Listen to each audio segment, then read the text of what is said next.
All right. My good friend, Richard Hanania, I've gotten to know you over the last couple of years. We had a mutual friend, Chris, who I went to law school with, has been a great friend and ally of mine and vice versa, a fellow basketball fan we were in law school. But he always told me, there's this guy, Richard, you really need to talk to him. And, Chris is not with us on the right, right? He's somewhere else on the political spectrum, but independent thinker. But he always said, these two guys need to get together. He finally put us together. And I think you were helpful in getting me my first TV hit. I've been now on TV like literally hundreds of times in the last couple of years. I think one of my first or second TV hits, you connected me with some producer long before I was doing television. So that was cool.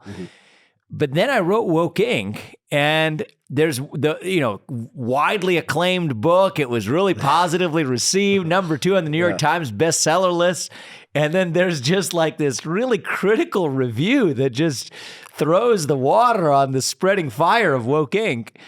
And who do I read? It's none other than Richard Hanania, which I got to say I respected because I get praise from a lot of people.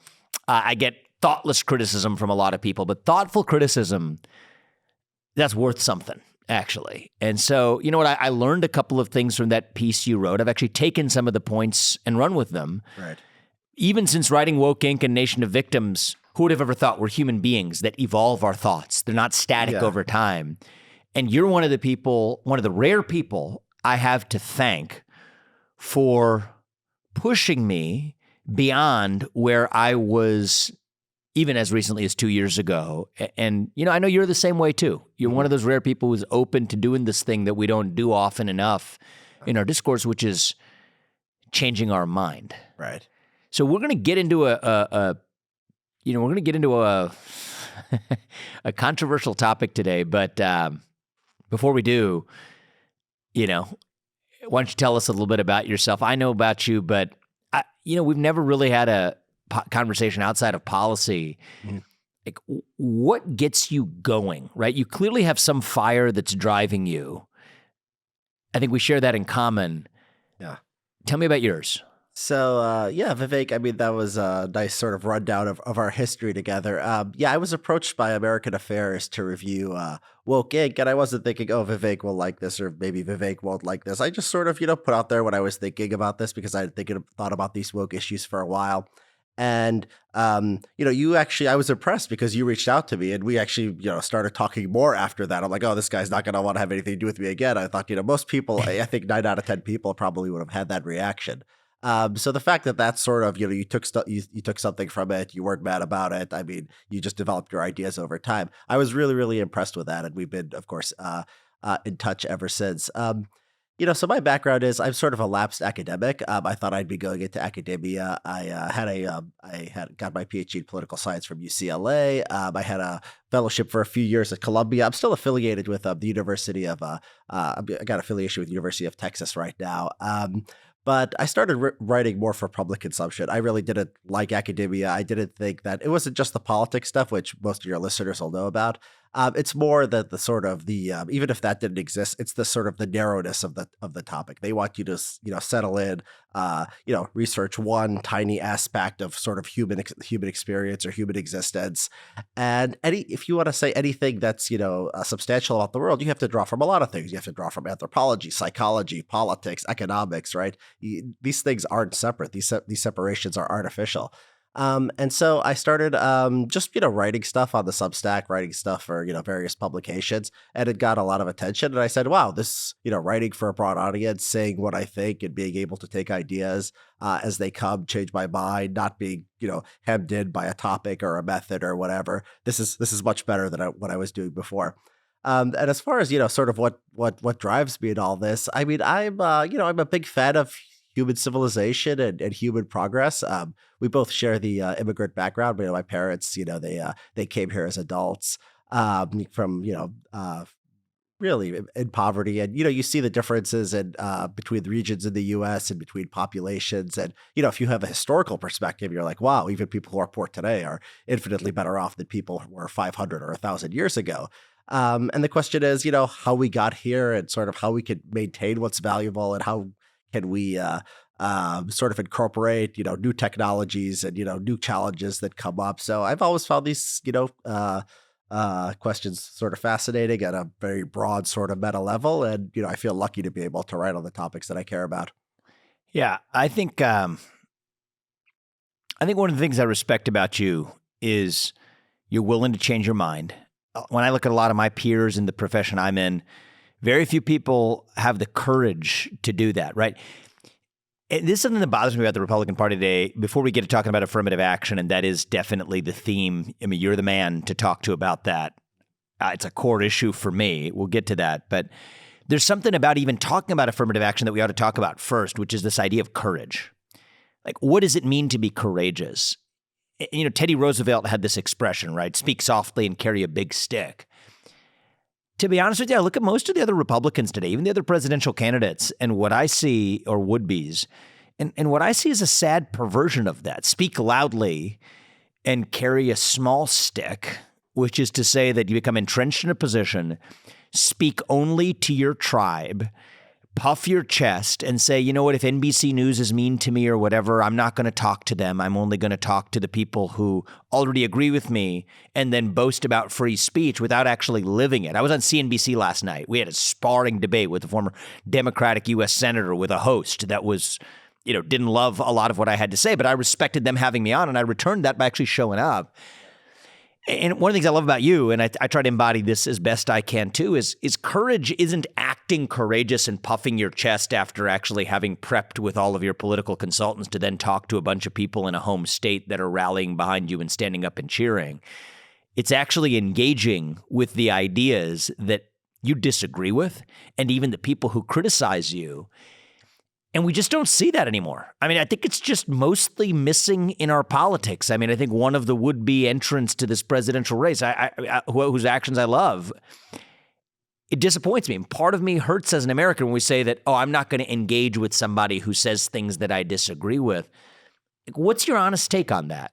Yeah. So, I mean, the courage thing is interesting. When people say, you're very courageous to say this and that, I say, well, there's men out there who go fight wars, who go die in this or do exactly. that. And, I write for a living. I mean, me and you, we're not in the space where we're, losing our lives or, risking our lives on a daily basis or anything like that.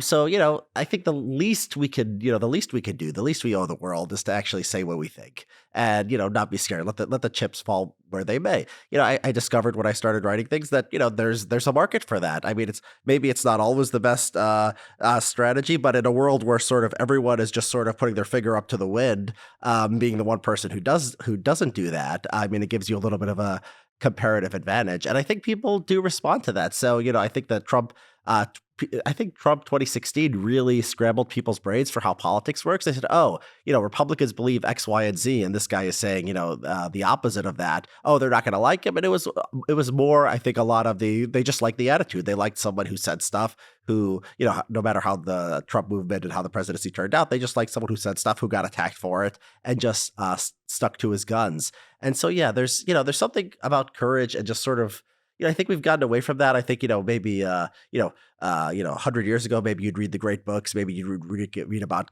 Greek tragedy. You'd read about the Bible. You'd have this sort of moral instruction. I think we've gone away from that. I think, there's a, big mental health crisis that I was recently writing about.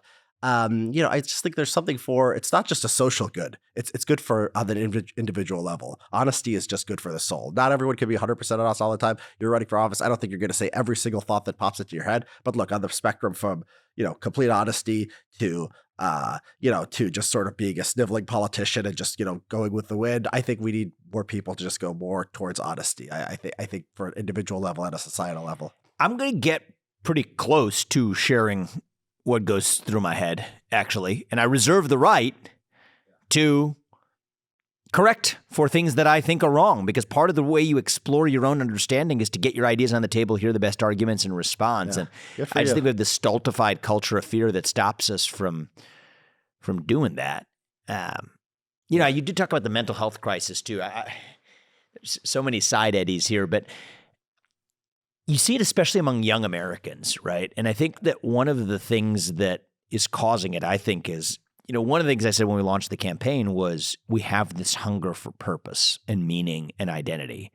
at a moment when patriotism, faith, family, hard work, the things that used to fill that void have disappeared. But I think it's like two rivers that collide. Okay, that's one of the rivers.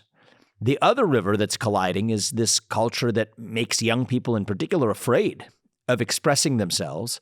It's like a whitewater rafting analogy. When two rivers collide, you have a rapid that's not twice as powerful, but 10 times as powerful as either of them alone. And I think that that's part of what's fueling this so-called mental health epidemic, be it depression, anxiety.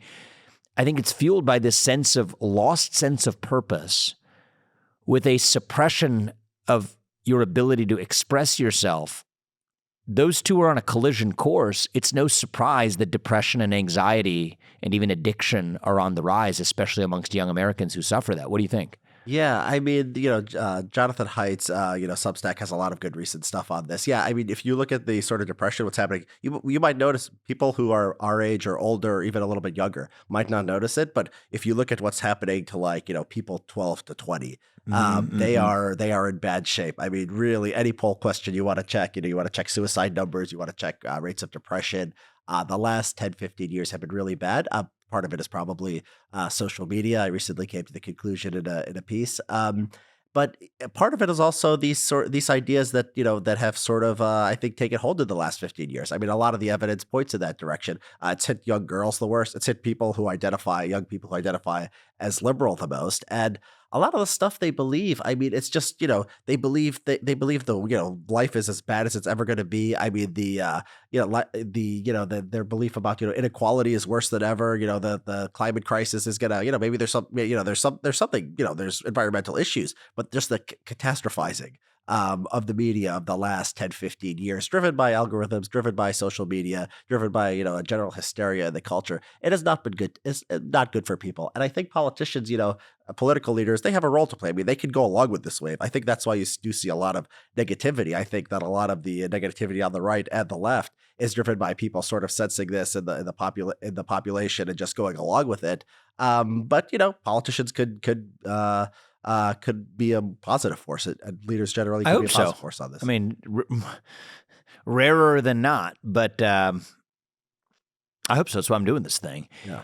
So on this topic of courage, let's get into the topic we were going to talk about, which is affirmative action today. I think it's a passion of yours and mine to end affirmative action in America for once and for all. It's weird, though, Richard. I think that most Republicans, like nearly all Republicans I talk to, and actually a good number of people who aren't Republican either, agree with this policy. And yet, I don't think, you can correct me if you have knowledge to the contrary, I don't think there has been ever a single Republican candidate for U.S. president that has expressly committed to ending affirmative action in America, which is weird because it's one of the things a U.S. president can actually play a role in effectuating. Certainly no elected president has done it. What do you think is going on there? And then let's get into the meat and the history and the debate and the thick of the debate around this too. Yeah. So this is something that I've been thinking and writing a lot about. My book, Origins of Woke, has actually an entire chapter on Republicans and civil rights law and what's actually happened here. So first of all, the issue of affirmative action, it's sort of it's a thing where they will, they're afraid to talk about it in any real detail. And and they have actually talked about it, but at the most abstract level. So like politicians have said, I'm opposed to quotas. Now, even Democrats, if you go to liberal Democrats, they'll say they oppose quotas too. If you go to, the Alina Kagan or something, they'll say quotas are illegal. So it's a very, at the very abstract level. Okay, but level. It's quotas. I mean, it is quotas. Exactly. There's no doubt about it. This is quotas with window dressing.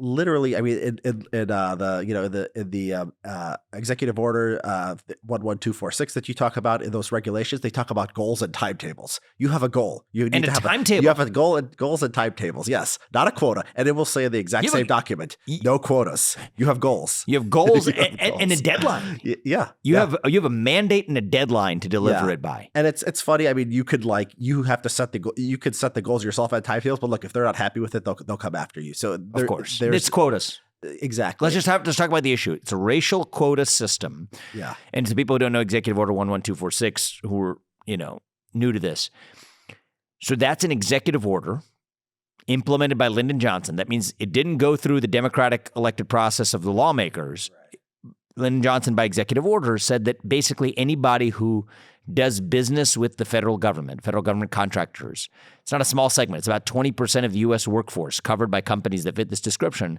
have to effectively adopt these race-based quota systems in order to be able to do business with the federal government. And every president since Lyndon Johnson, including every Republican president from Nixon to Reagan to Bush 1 to Bush 2 to Trump, could have taken a pen and crossed it out, and they didn't. And I think the reason is fear of political backlash, but it's weird to me. I mean, some of them have said as much. The policy advisors, I've pressed them on this as to why not. They said, we don't want to die on that political hill. But it's weird because they've died on so many other political hills, from, controversial failed wars to, all kinds of other things. I mean, Trump appeared to be unafraid, and I think there's a difference between being unafraid and appearing to be unafraid. But he certainly appeared to be unafraid, and yet would not touch this. It's a sort of third rail, untouchable issue. Like, what do you, just on the psychology of let's get into the substance in a minute, but just on the psychology of the politics of this, like, why is this a sacred cow you're not supposed to touch? Because I'm all over this, and if I'm making a mistake, I'm still gonna keep doing it, but I at least would like to know what it is, because I can't even figure it out. What exactly is stopping a Republican Party from doing what its base wants to do, and even what most of these people in private will agree with me on? So, the history here is, even more interesting than that. So, not only, did Nixon not get rid of this executive order, he expanded it. It was actually the modern affirmative action regime came during the Nixon administration. Say more to me about that. I should know this, and I don't. So it was the Philadelphia plan. Basically, it's really funny. I cover this. Okay. Yeah, I think I've heard of this actually. Okay, what was it? I don't know much. So Nixon had a plan that he's going to split the white construction workers who were excluding black people, the labor unions, from the Democratic Party. So it was actually and then the Democrats actually revolted in Congress. And the Democrats and Republicans were going to actually overrule this by legislation. And Nixon talked the Republicans into not doing it. And he specifically told us, look, this is going to split labor and the civil rights group. It was almost like too clever by half. And so he just went after the construction industry. His labor department under him, apparently, it doesn't appear he knew this, but the Labor Department extended it from construction to all federal contractors. There's no record that Nixon even knew. So it's funny. It just started as a war against labor unions. It ended up being extended through the civil rights bureaucracy to everybody. Nixon, a Republican, expanded the Johnson-era executive order-driven racial quota shadow system. Exactly. And the history of this is just so fascinating because it started out as a way to split the labor unions, the construction workers, against the civil rights people. So basically, it's the labor unions, were this close space where it'd be father to son or whatever. And then Nixon came in and basically said, you're going to have basically racial quotas because you've been excluding black people for too long. Really? Exactly, yeah. So from the unions? Yeah. So it's like a divide and conquer to fight the unions. It was a divide and conquer. The unions versus the civil rights establishment on the Democratic side. The Democrats in Congress pushed back on this. So Democrats and Republicans were actually going to overrule this. And they were going to pass a law saying that Nixon couldn't do this. He talked the Republicans. Couldn't do, and what is this? Require quotas in the unions. Exactly. Require the goals and timetables. Right. Okay. So the Democrats. Goals and timetables means quotas. Yeah, so I'm just going to keep saying quotas, but I'm going to keep saying quotas yeah. because I think it's intentional to call it out for what it is, but I got you. Yep. Yeah, if someone Googles, did Nixon support quotas, you'll find all these quotations. I am against quotas, and everyone else will say it. So, these racial quotas. And then that's how he talked the Republicans into this divide and conquer strategy on the left. Then his Labor Department expanded it this was just construction. Government-funded construction contracts. They expanded it to all federal contractors. And from the historical record... the DOL expanded it to all federal government contractors. Hadn't Johnson already done that, though? Well, the executive order itself is very vague. All it says is you must take affirmative action to make sure you do not discriminate race, gender, sexual orientation. So that doesn't actually say quotas or timetables or anything. It could be read as, just a non-discrimination, very basic thing. And so this really took off. So the Labor Department under Nixon is the one that actually implemented the goals and timetables for the private sector. Yeah. Not Johnson. Not Johnson, no. Johnson signed the EO, but the EO became the basis of what Nixon did later. Under the same EO, under the authority of the same EO, though, 11246. Exactly. So Nixon didn't put out a new EO, he was just implementing the Johnson. It was just implementing. And that's where the goals and timetables came in. Exactly. But it's a way of effing up the unions, basically. Yeah. That was the divide and start. conquer and beat the unions by giving them a taste of their own medicine kind of thing. Right. And then the expansion, it seemed like there were real ideologues who believed in affirmative action, who wanted to expand it. And Nixon wasn't even paying attention at that point. You know, this was almost coming up to Watergate. So he was busy with other things and doing. Yeah, but each side was sort of using the other. Yeah. So Nixon thought he was being cute, and they're just like, great, let's just make this useful idiot who's distracted by this other stuff a pawn to permanently enshrine race-based quotas into America. Yeah, exactly. And so by the time... And do you think that, was there any split in the civil rights movement advocates about this possibility, or will most just be like, yeah, absolutely, let's take it and run? It depends on when in the history you look. So before the Civil Rights Act, and you know, who knows how much of this is politics, how much of this is genuine belief, but when the Civil Rights Act was being debated inside, everyone said, you know, nothing like affirmative action. Colorblind. Colorblind. Yep. That's exactly. That's my understanding of what the rhetoric was around the Civil Rights Revolution. Yeah. And it switches, I mean, almost on a dime. I mean, by 2-3 years later, you have the EEOC. It needs something to do. Nobody is putting up whites only signs or anything. I mean, nobody's saying they're discriminating based on race. So very early, they start using statistical discrimination. They say you don't have in enough the early black 70s. people. We're talking now. We're talking late 60s, early 70s. Yep. It really takes off. Griggs versus Duke Power. So 1971 was the case that said an IQ test, even if there's no intention to discriminate, it could be discriminatory if one group does better than the other. So that was a 1971 case. So the EEOC thought it would lose that case. It said that the statutory history of this is so clear that we're probably going to lose, and then we're going to have to decide what to do. And they actually won at the Supreme Court, believe it or not. People were sort of sleepwalking into this stuff. People weren't really paying much attention. So just to understand, the EEOC was on the side. It was sort of the plaintiff in this case. Yeah. Pressing the idea that because there were disparate outcomes based on IQ tests or intelligence tests of some kind that were used, aptitude tests, that could itself be evidence of actual discrimination and therefore be a civil rights violation. Exactly. And the EEOC brought the case still thinking it was a long shot, is your point. Yeah. And then they ended up winning. Yeah, exactly. And this is which court, who's under which justice? This was the Burger Court, I think. Burger Court, okay. Yeah. Okay. Got Either it. Warren or Burger. I don't know. Warren or Burger, yep. Okay. And so they uphold it. Yes, they back up what the EEOC was doing without finding evidence of direct discrimination. Well, they did have it. Because I could imagine the court wanting to hang its hat on some thin basis there, even though they're sort of packing in sort of pre-laying the groundwork for the statistical discrimination. I just want to know the basis of the decision. So technically the EEOC, I don't think they weren't the plaintiff. So it was Griggs versus Duke Power Company. So somebody named Griggs was but actually in this case, if you look at the record, there was some evidence that historically this plant might have been discriminating, but it was very clear from the decision that's not the point. They're saying basically if there's anything that causes a disparate impact, you could still, it's a presumption of discrimination. You could still overcome that presumption, but you know how expensive and uncertain that is. That's just going to naturally lead to quotas and other kind of, affirmative steps to make sure that, you have some kind of racial balancing. But yeah, that was the big case. I don't know how deeply you want to get into this, but the 1960s. Deeply is the answer. The statutory history is so interesting because when they were debating the Civil Rights Act of 1964, in Illinois had its own version of like the EEOC, and they went after Motorola precisely on this basis. Some black guy didn't do well on a test. The Illinois version of EEOC came and said, okay, this is evidence that the test is discriminatory. Congress this is a state level like equal opportunity thing, says a disparate outcomes case in Illinois. Yeah, and so this became a major story. And they debated this in Congress. They're like, is this going to happen when we pass the Civil Rights Act? They're like, no, this cannot happen. They go out of their way to say you can have a professionally valid psychological test. It's called the Tower Amendment, added by Senator Tower of Texas. They went out of their way to say explicitly that this would not happen in the Civil Rights Act. Yes, there is something called the Tower Amendment. Yeah, so the Tower Amendment is in the Civil Rights Act of 1964. It is, yeah. Because the Illinois case predated it. Exactly. There was a big the New York Times. And what did they say? Like literally, you can have facially non-discriminatory tests as long as they were not designed or used to discriminate. Now the courts can. You've been to law school. You know how courts can play that. They play with that. They weren't designed or used to discriminate. But the legislative history was specifically. Well, I think that's socially fraught territory. If you get into the point of saying that something could be facially discriminatory ex ante, if it's just an aptitude test, to know that that would be facially discriminatory ex ante is very dangerous. I mean, you see where I'm going with that. Very dangerous territory. And this principle is not limited to tests. Gail Harriot, professor at UCSD,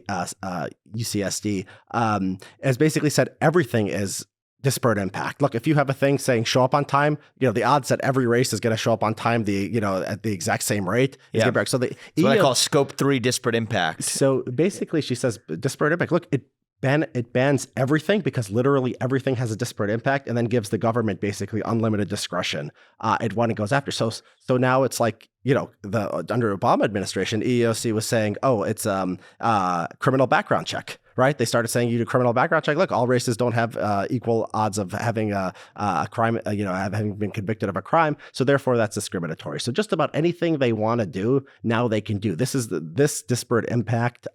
This disparate impact principle is sort of the, I call it the skeleton key of the left. When it was like COVID, it was like, oh, you want to get rid of your mask mandate? They try to apply it. They apply it to disability law now. They'll say, oh, this has a disparate impact on disabled children or whatever, right? Anything they want to do with COVID, oh, you have to close schools, whatever. Kids get COVID more if, Black, Hispanic communities hit hardest. Literally anything they want to do. Disparate impact is the Trojan horse for taking the quota system everywhere. It is a really evil principle. I mean, it's facially absurd. It grants arbitrary government power. So what do you think actually, I mean, what you just said, cuts in the other direction. Statutorily, you would say the Civil Rights Acts with the Tower Amendment argue against the idea of disparate impact being a basis for a violation.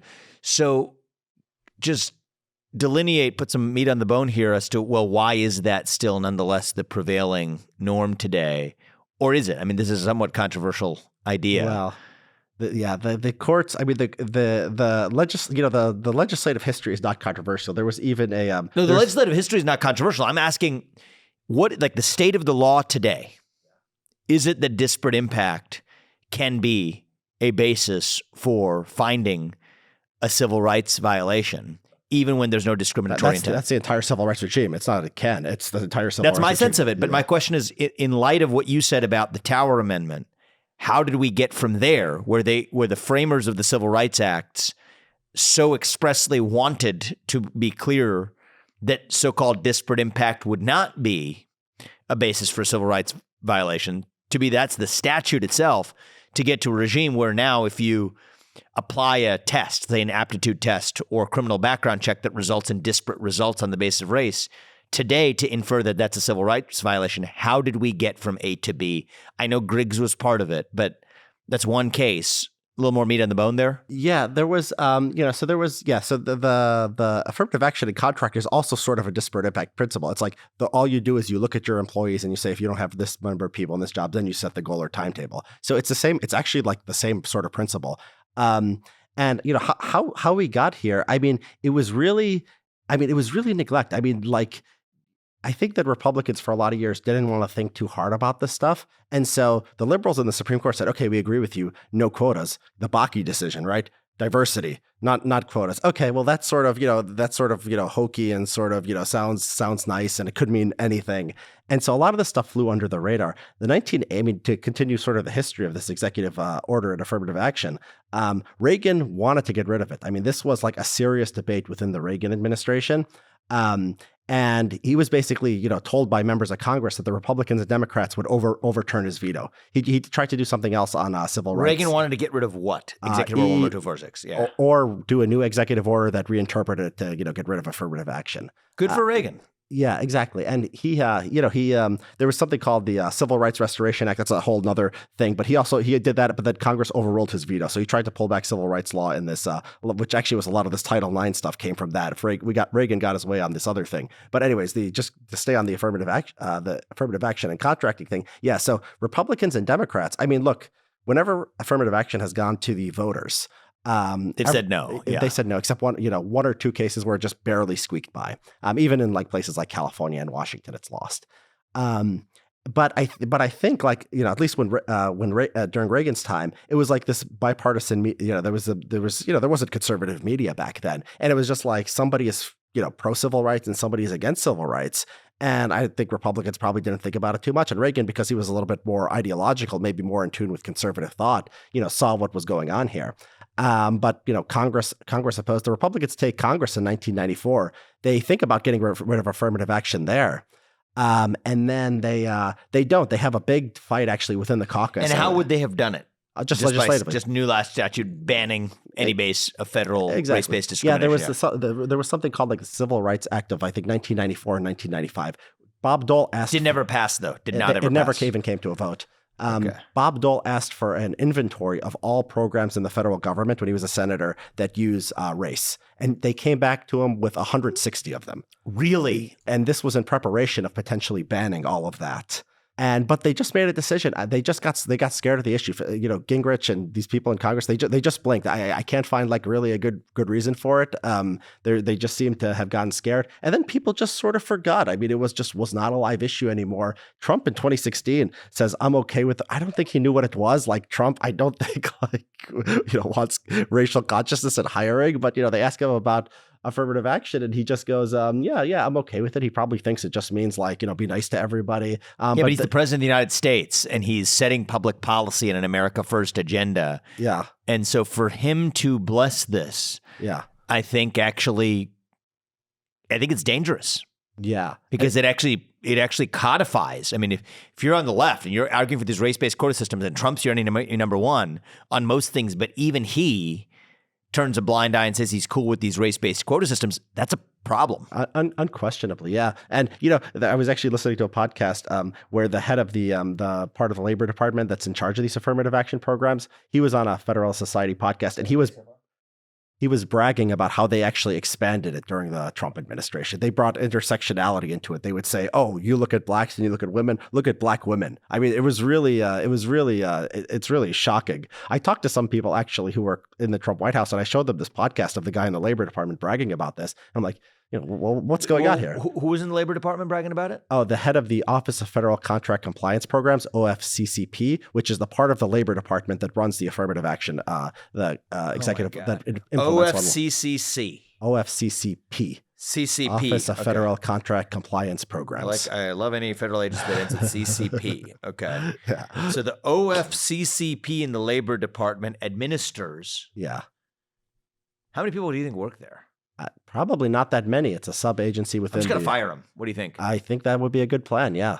We just get rid of them so they can't do their job. I think that would work. Their job is itself a job that shouldn't be done. That would work. I mean, and the guy was. I mean, I talked to somebody close to the who was in the Trump White House, and he said he was shocked. He was like, "What is this?" They had no idea what was going on. Somebody just told him, probably in the Labor Department, probably said this is a good guy to run this thing. And he goes to corporate America, and he says, "Okay, incorporate intersectionality into your affirmative action plans." And nobody from the Labor Department. Yeah, exactly. And like the conservative movement. So what's the nexus of so this guy sitting in the CCP office of the of the Labor Department, OFCCP, whatever, alphabet soup, ungrammatical amalgam of random letters that end with CCP, is calling up then people in corporate America to saying you might be in violation if you're doing business with the federal government, if you're not meeting these goals and timetables. Yeah, I don't know if he's calling them. He's sending them letters saying, we're going to do more, spot checks. It's the enforcement is sort of sporadic, so they're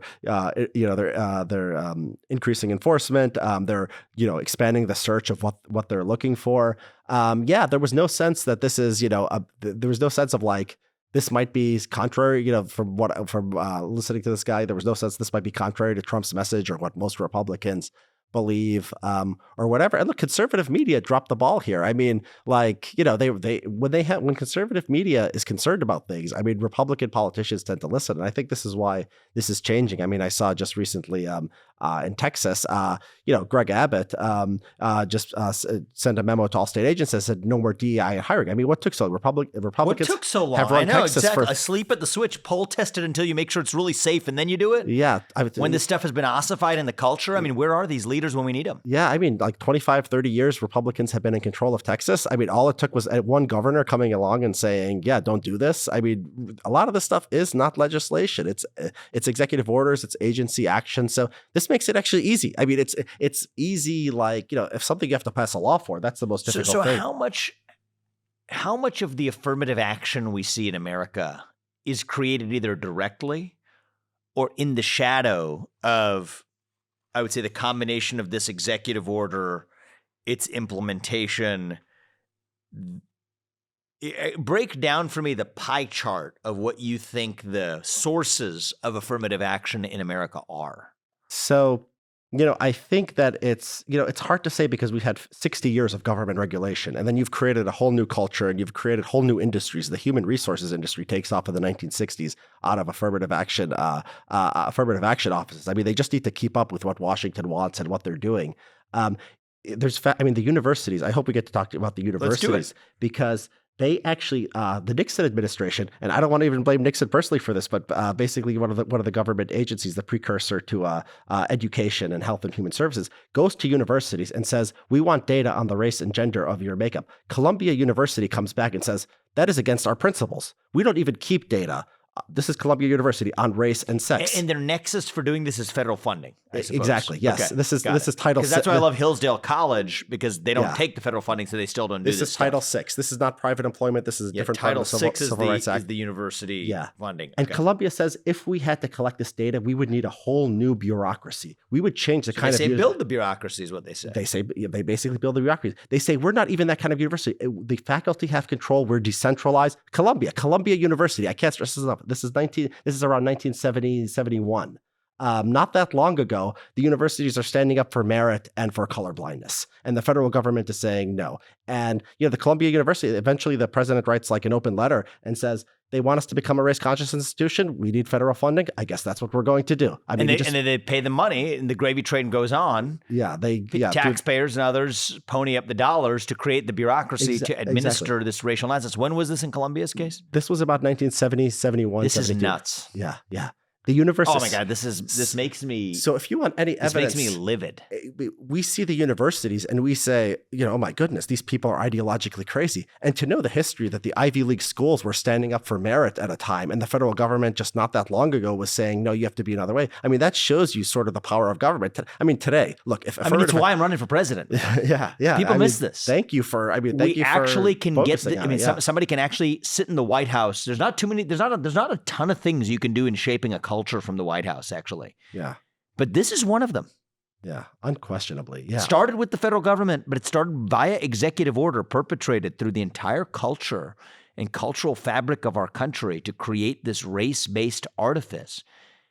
I mean, I intend to do more than this, but if you do just one thing in your first 4 years in office to get rid of this de facto racism, that itself is a boon for the country. I'm disappointed that not only Trump, all the way dating back to Nixon, either couldn't get it done or made it worse.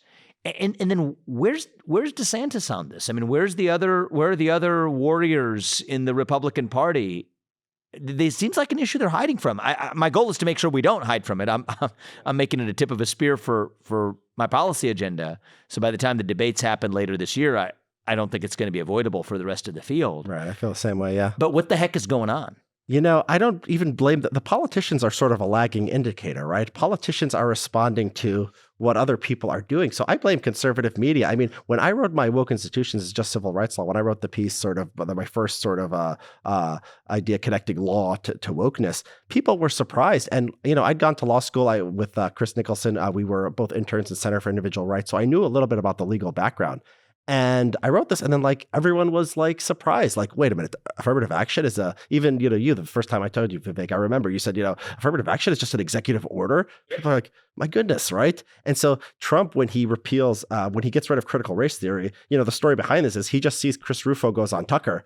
He just sees it. If Chris Rufo had said repeal affirmative action that night, I mean, Trump might have done that instead, but it's what he happens to see. And he gets rid of, so the politicians are, they're not the most, scholarly people. They're not the ones, reading a lot of books, a lot of historical papers. I think we should change that. Well, I hope so. That's a very optimistic sort of vision of politicians who actually care about ideas.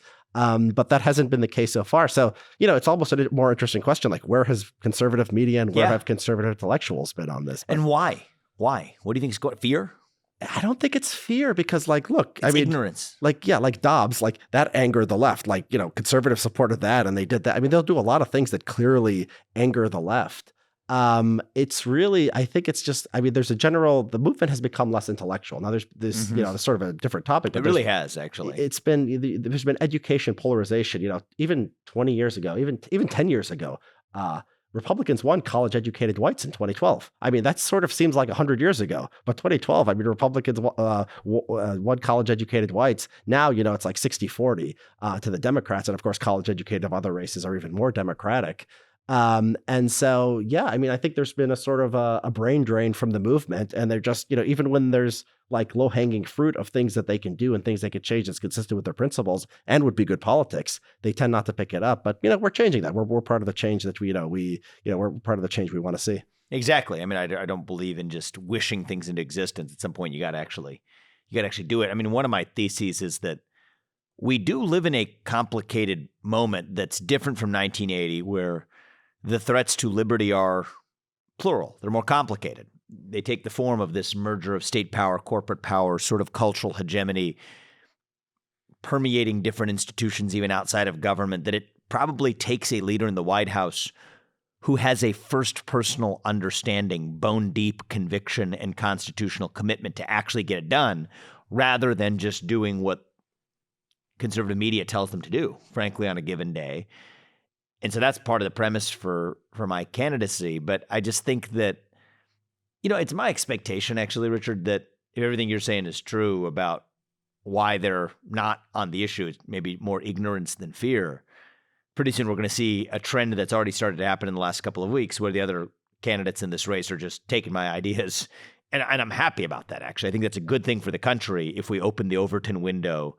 It could either be the Overton window of fear or the Overton window of ignorance, but either way, to actually take on sacred cows of affirmative action, climate, religion, using the military to decimate cartels, basic stuff that certainly nearly all Republicans, but even most Americans actually end up supporting.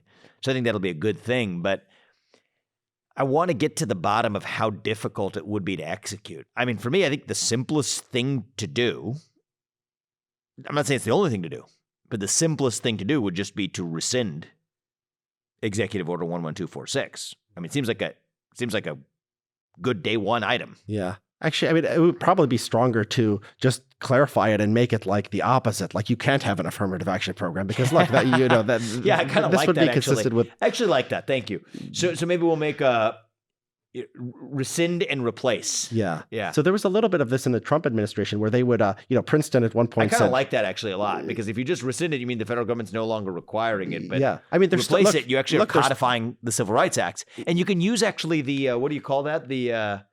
You can use the Tower Amendment as your statutory basis for that executive order. Yeah. Which is to say that actually, because executive orders technically have to have a statutory basis. Yeah. Great. Yeah. That's another, that's a whole can of worms, actually, the statutory basis of it. But like Title VI, for example, Title VI does exist. It says don't discriminate based on race. And then Title IX says, gender. Discriminate based on gender. Yeah. And so this is used to push for woke stuff. But technically just using the letter of the law, it should be pushed to use color. Look, if you want, and this is what the Supreme Court, hopefully is going to rule in the Harvard case. The problem is now the universities are getting rid of the SATs. I mean, we'll see how desperate they are. I mean, there'll at least be market pressure. I mean, look, if they sort of want to toss out their reputation and start taking a worse applicant pool just to practice affirmative action, they'll suffer the consequences of that at the very least. Will they though? It's an experiment. We have no clue. I don't know that they'll suffer the consequences, because that becomes the new culture. It depends, but I mean, markets are a thing, and markets, they do care about. Universities don't run on the basis of a market system. But the students and sort of the elite professions, the McKinsey still wants the best people, and do they? I mean, McKinsey has the same quota systems now. I mean, I'm just not sure that at a certain point, the free market cannot fix what it is not free to fix. Quite literally, McKinsey does business with the federal government. That means they're bound by the same constraint. Well, I mean, hopefully by that time you're in office and you're not. We'll change this. Yeah, exactly. Well, hopefully we can put this in a position such that the market does fix it. Is the way I think. Yeah, about it. I think that's right. I mean, I don't think this. But where I'm going with this is a Supreme Court ruling. If it's narrowly construed to just being in the area of college admissions, that's a step forward. Right. But it doesn't actually fix the market. The market still has its hands tied. You need a president. That's why I'm running, among other things, to actually liberate the market. Yeah, unquestionably. So you're saying, assuming those things happen, then the market will take care of this. Sure. Yeah, I mean, we've had 60 years of bad policy and bad court decisions and a lot of regulations. And then a culture shaped in the wake of it. Exactly. So look, I mean, it took, we've had these ideas of disparate impact and affirmative action, we've had it for half a century now. And, it took a while to get the entire culture has been shaped. So if you do everything, you get in and you do everything you want in administration, it's not going to we're going to go back to the culture of, colorblindness and meritocracy overnight. Hopefully the idea is 10, 20, 30 years later, right? Next time there's austerity, they cut the HR department. They realize they cut all the DEI bureaucrats, new businesses is brought up. They don't have the government on their neck. And then we have a different culture. Nobody even at that point connects it to the policy that you implemented in 2025, right? But that's the hope. I mean, it's not satisfying to people. People want to see you did policy X, and then the next day you see the world just completely changes. But we didn't get to wokeness like that. We got to wokeness through a bunch of bad government policies, bureaucracies created, rules created. People stopped paying attention to the original policy, and then you wake up one day and the world's gone crazy. And that's that's less satisfying, but that's I think more realistic picture of how the world works. The slow motion boringdom of exactly that's how why it you got to care about the minutia. Yeah, that's why the managerial boredom. I mean, I think you cannot fight the culture war without taking the managerial bureaucracy on that actually created those cultural conditions. Because it's a lot more sizzly to go after critical race theory or gender ideology or whatever as a one-off playing whack-a-mole. Yeah, it trends better on Twitter, and I think it makes for a better news cycle for a politician. But the harder work, but more important work, is dismantling the bureaucratic machine that created this in the first place. Yeah. That's actually what I find. I mean, I'm interested in both, but that's what I find far more interesting than the content of the culture war itself. Yeah. I mean, that is the machinery. Those are the weapons of the culture war, the managerial class. Yeah. I mean, Reagan did a little bit of this. Clarence Thomas was the head of EEOC. They did reduce. I did not know that. Yeah. Clarence Thomas, before he was a Supreme Court judge. So I'm in the middle of working my way through a biography of Clarence Thomas that's due to come out soon. Maybe I haven't gotten to that part of it yet. And they pulled back a lot of the enforcement based on disparate impact and all this other stuff. And so, I mean, there was a more limited version of this, but you're right. There are certain government agencies and government bureaucracies. Look, if they have diversity in their name, like from a conservative, nothing good's going to come out of that. If only if they meant the kind of diversity that you and I might actually value. Yeah. But that's not what they mean. Yeah, right. So, I mean, nothing good's going to come out of that. I mean, diversity, the sort of branding, they used to just call them affirmative action offices. They did. They did. They were honest about it. In the 1960s, 1970s. That became a bad word. They just called it affirmative action compliance. It was basically, we're just complying with the government, and then eventually became, the diversity. You're talking about in the federal bureaucracy or in corporate America? In corporate America, too. Yeah. I don't know about the compliance group. Yeah, probably in the federal government, too, if I had to guess. I would guess so. And then the diversity idea came, and then you had these entrepreneurs who started saying, "Oh, diversity is just good business," right? They sold their sort of expertise and Mark Benioff or whatever he spouts off on a given day. Yeah, so it was like sort of a self-licking ice cream cone where the government would say, have these things, and these people would come in and they'd be in the bureaucracy, and it's sort of this mess that's been created with federal law at its root. But yes, I mean the goal is there's things in the federal government you can attack directly. The OFCCP, I don't think there's anything good that they do. Maybe they can go after explicit whites only signs if you find that among contractors. Yeah, right? That exists a lot today. Right. It's I love these made up figments of imagination. Well, you'll see a lot of other versions of that. You'll see black owned businesses.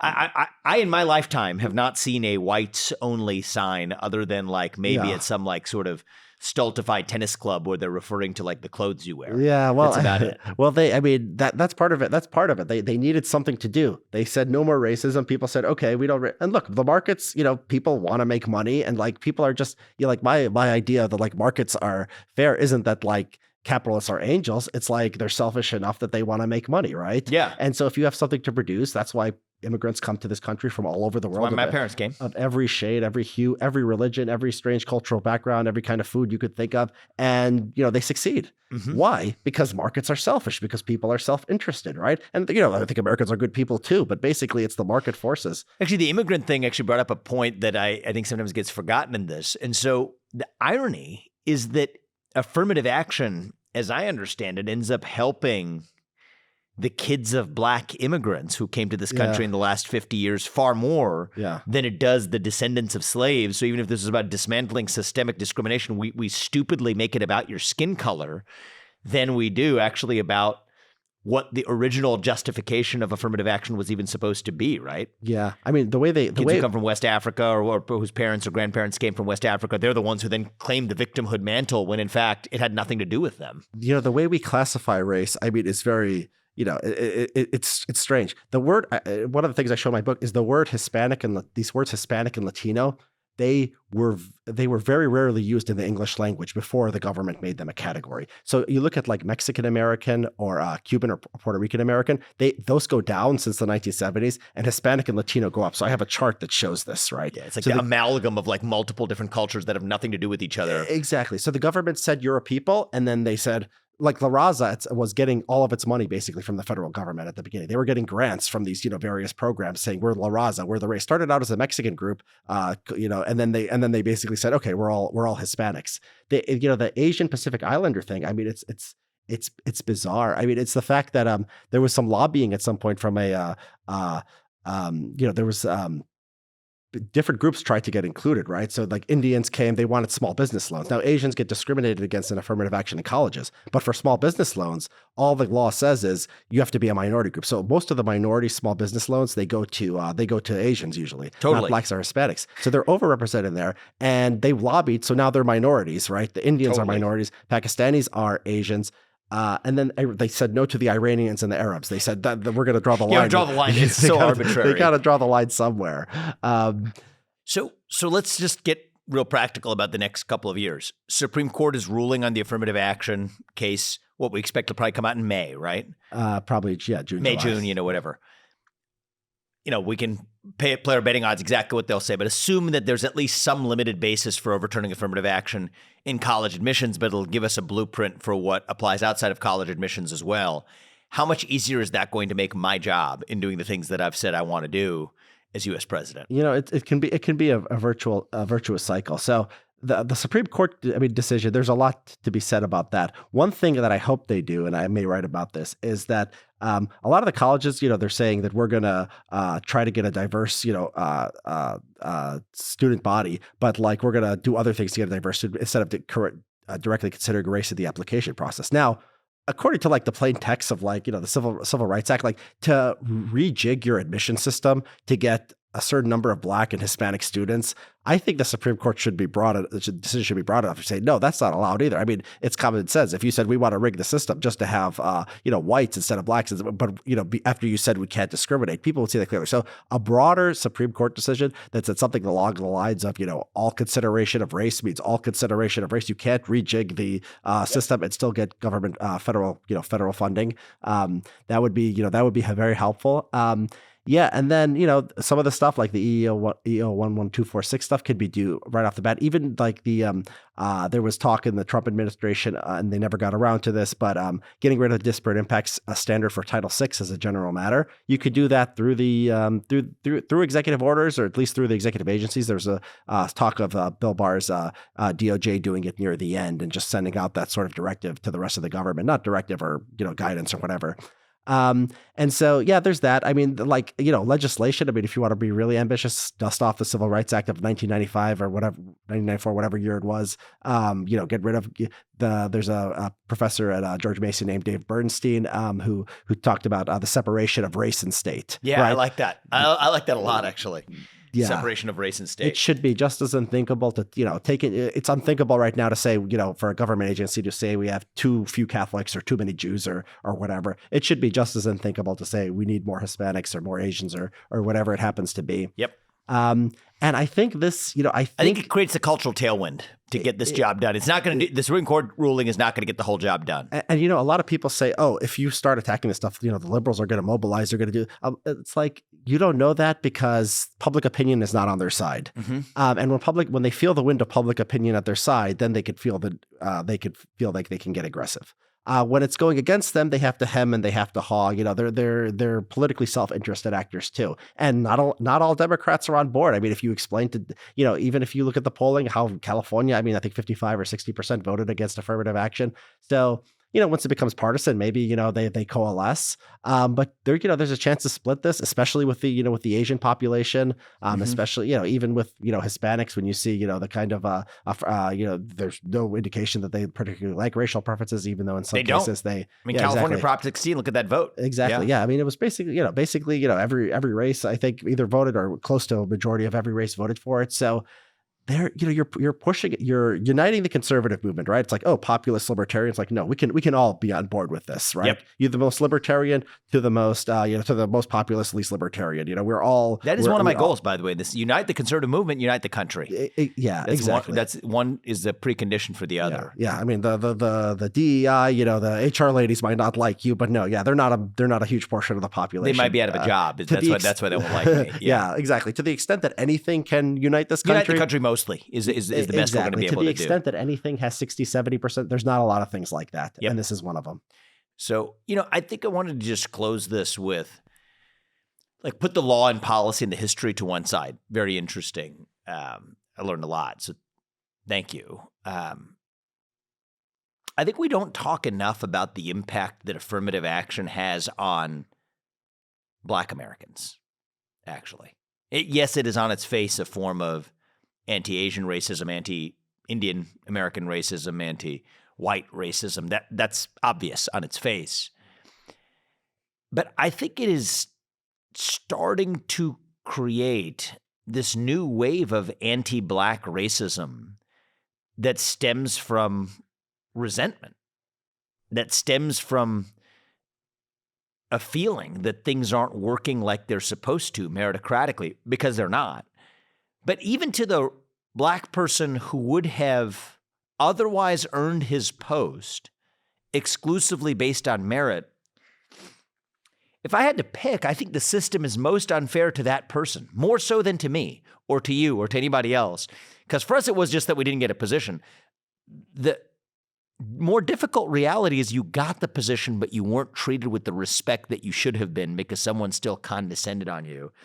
And it's fueling this new kind of anti-Black racism that it's almost no one's fault. Not the person who feels the attitude, certainly not the person who experiences the attitude. It's the fault of a system that created it. And I think that's just the sad part in all of this. I don't think we talk about that enough, actually. Yeah, who knows how conscious this is, this kind of resentment. But yeah, a lot of these, sort of studies programs, African American studies, Chicano studies, their origins wasn't like that of other academic, fields where somebody had an intellectual interest and they were contributing something new to humanity, like, psychology or whatever. It was more like, some students occupied, government or college buildings like at Cornell and Berkeley, and they demanded an African American studies program.